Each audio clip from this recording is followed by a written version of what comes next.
हमें याद आ रहा है जटा वाली माँ के संग ऐसा ही एक वृतांत हुआ था। हमारी गुरु माँ पूज्या श्री जटा वाली माँ, जिनका नाम था यशोमती माँ, जैसा उनका नाम था वैसा ही उनका गुण था। उन्होंने कन्हैया जी को, गोपाल जी को 7 बरस की अवस्था में उन्होंने पा लिया था। 7 बरस के गोपाल उनका दर्शन करने आते थे, स्तनपान करने आते थे, उंगली पकड़कर वृंदावन की परिक्रमा करने ले जाते थे, और जब थक जाती थी गुरु माँ तो उनके चरण दबाते थे। ये सब लीला हमने खुद अपनी आंखों से देखी है, किसी और की सुनी नहीं बता रहे हैं। कंबल ओढ़ लेती थी पूरा सिर के ऊपर, और जने क्या क्या बातें करती थी अपने लाला से।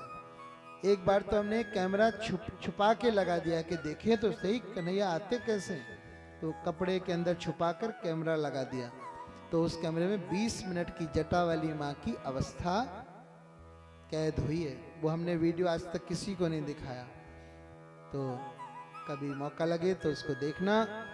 अचानक कोई आया तो उन्होंने क्या बात करनी शुरू करी।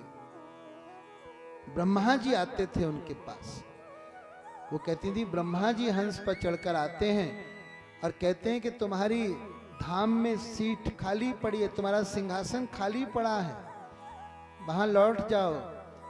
यशोमती माँ का सिंहासन परम धाम में खाली पड़ा है, तुम यहाँ लीला कर रही हो, वहां तुम्हारा आसन खाली पड़ा। ब्रह्मा जी आकर बताते थे।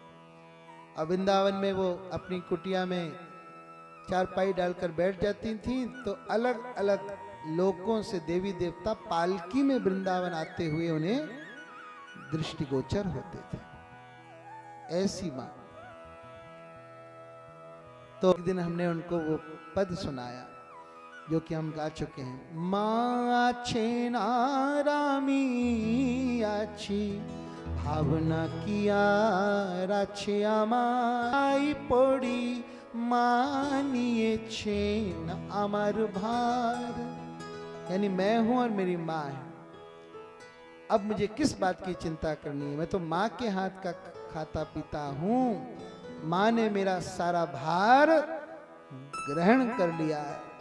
एक बार दान बिहारी बाबा, जो कि उनके गुरु भाई भी थे और उनको अपना संग भी देते थे, उनके साथ रहते थे, उन्होंने मेरे बारे में जटा वाली माँ से कहा कि इस कवि को कोई अनुभूतियां नहीं होती।